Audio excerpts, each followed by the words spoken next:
He actually got the Thiel Fellowship 2 years after I did, without even having to pitch for it. So 3 facts for the totalitarian. Fact 1, really upset that centralized authority nerfs his wild character. Fact 2, couch served around Bitcoin people. And fact 3, won the Thiel Fellowship without pitching. Now I'm going to tell you about another person you saw called Ralph Jones. Ralph Jones won the Elijah Watt-Sells Award. He dislikes bitter food, and he enjoys online trivia. So fact 1, Elijah Watt-Sells Award. Fact 2, dislikes bitter food. Fact 3, enjoys online trivia. There will be a quiz. So say you're learning code base, and you know, you're not really getting stuff done when you're just reading it, are you?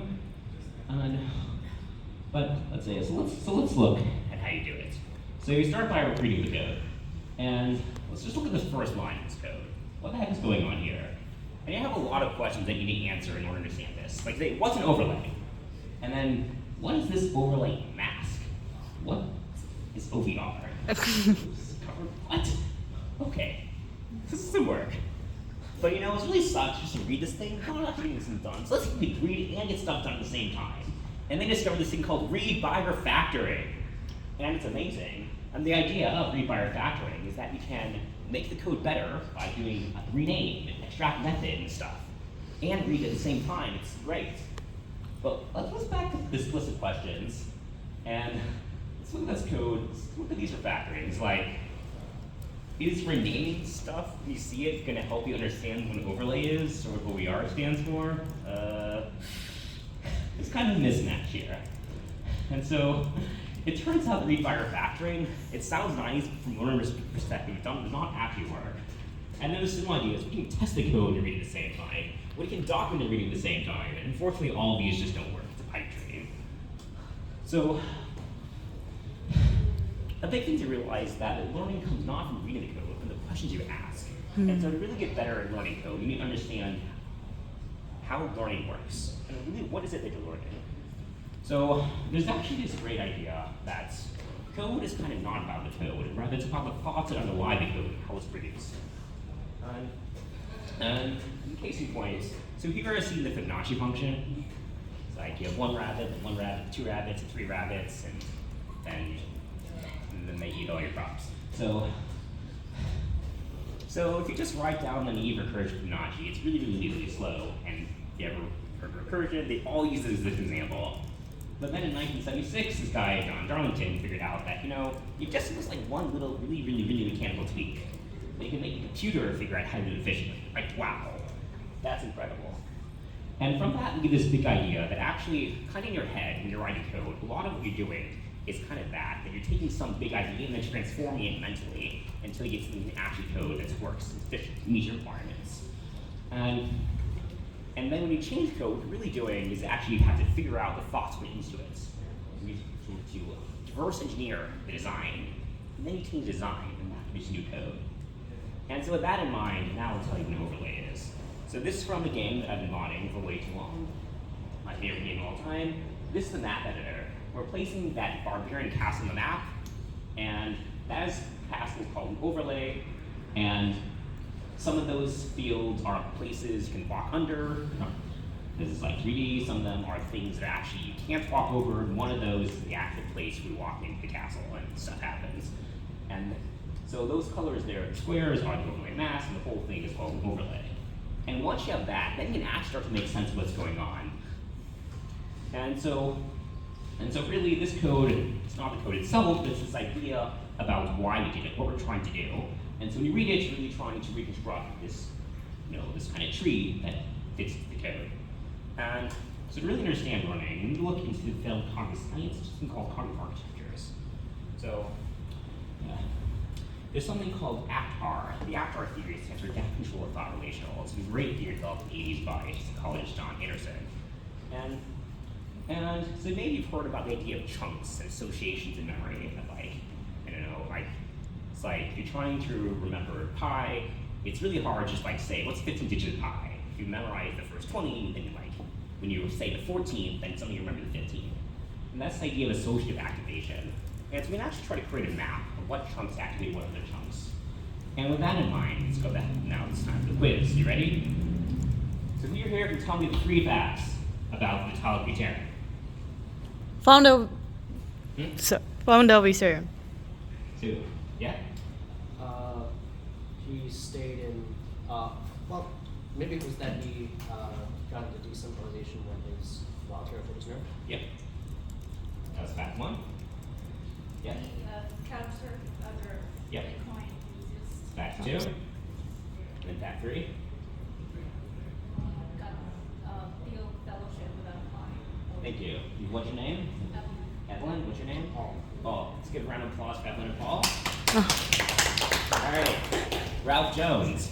Can you tell me something about Ralph? What are the 3 facts of Ralph Jones? Bitter food, Okay, that's fact two. salesman, Nope. Anyone? Facts 1 and 3. Evelyn? He won a sales award. Nope. He didn't win an award, so I'll give you half credit.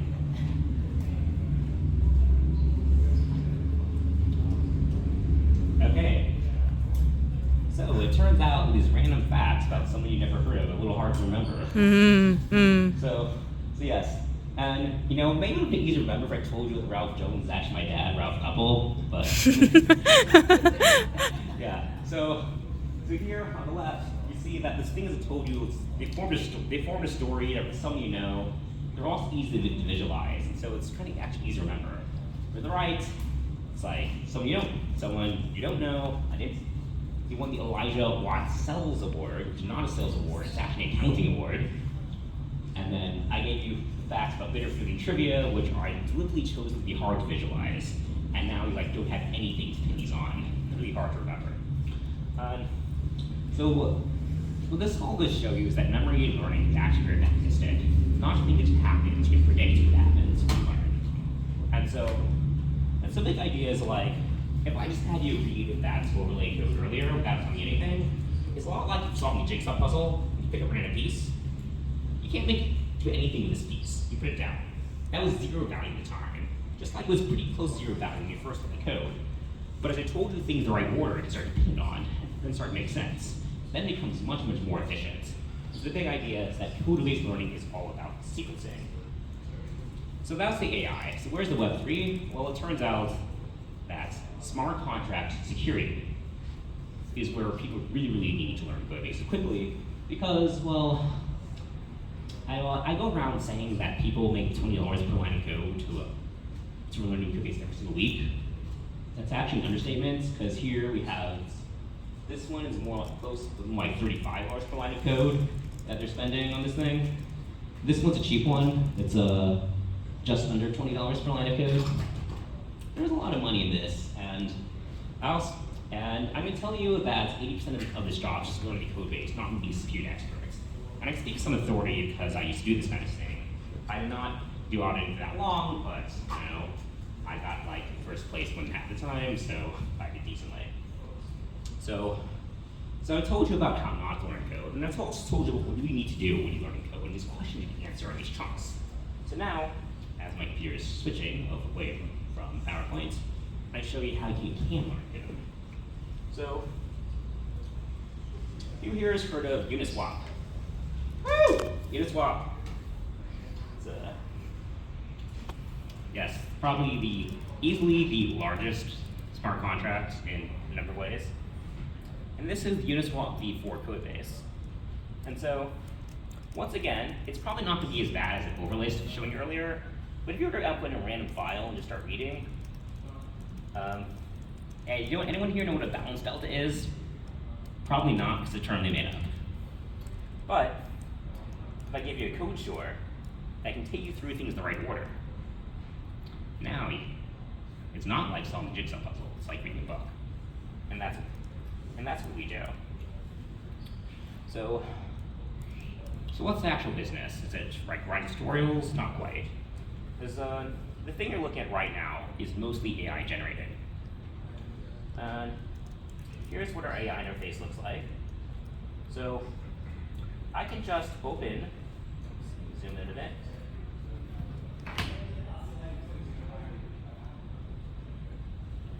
So I can just open Uniswap v4 codebase, and I can press this button saying, give me a bunch of topics in this codebase.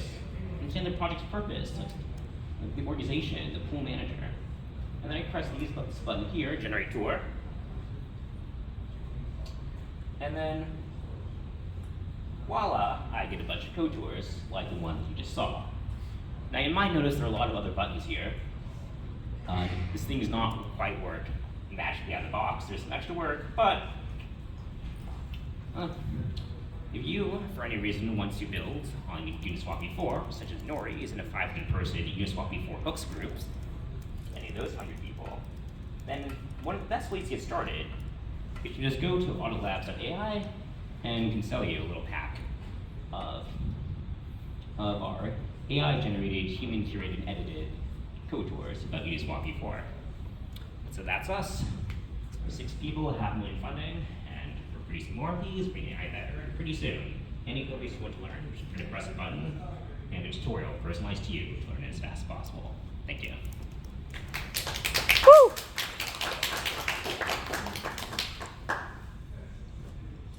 Question? So understanding is that is what Audit Labs is doing here is using a language model to be able to break down basically what the code, like the structure of how is repulsive. And at a 50,000 foot view, it's accurate. There's a lot more to it. There's a lot of stuff about what to learn, what first party knows, sequencing. And it's not like you just prompt ChatGPT. 30-step process to make it actually produce quality. Okay, but that also, when looking at, I'm seeing like a little box here. That's, if you, let's say like, what I assume would happen is that the user in the IDE, or maybe yes, they selected that like block of code, and then the AI has an understanding of the existing code base and is able to describe what's going on with it. Okay. So, I think there's a misconception there. Well, there's one about our product and one about our learning, and one about learning.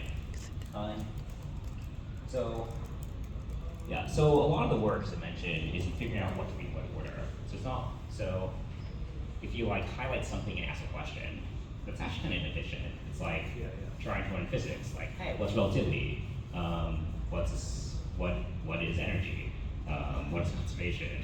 We don't start a while before you get to relativity. But you actually start with the structured curriculum, then you get more efficient. And the other thing is this question like, well, can it teach anything it doesn't understand? And the answer is yes, actually. And my favorite anecdotes, who has heard of Richard Feynman? Feynman? Who has ever read anything by Richard Feynman? Yeah. Show your joke to Mr. Feynman, amazing book, amazing story, and it's lost countless from below. And there's an episode where he was looking at a blueprint, he didn't understand it, and he was like, is that thing a valve? He was like, what happens if this valve gets stuck? And he just wanted to know it was a valve, but didn't want to admit he didn't know it was a valve. But the person looked at it like, oh my god, you're right, you're genius, oh my god, that's terrible. And the idea is that by focusing someone else's attention, you can actually enhance your own learning and understanding without understanding yourself.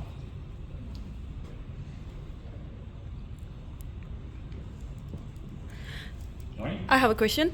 So this one is example the Uniswap v4, and what if I have another, if I'm an auditor and audit another DEX, decentralized exchange, how can I generate the tour, the personalized tour for me?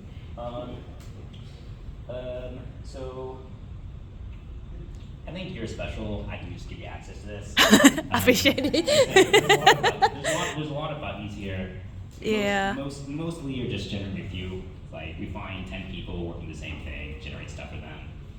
There's our goal right now, spend like 20% of our time generating these audit packs, 20% of our time actually making it so that there's not much manual work required. Okay. And then you can just That's cool. do it for everything.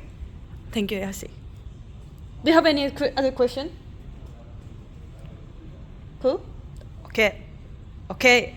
Thank you so much for really amazing lecture and demo.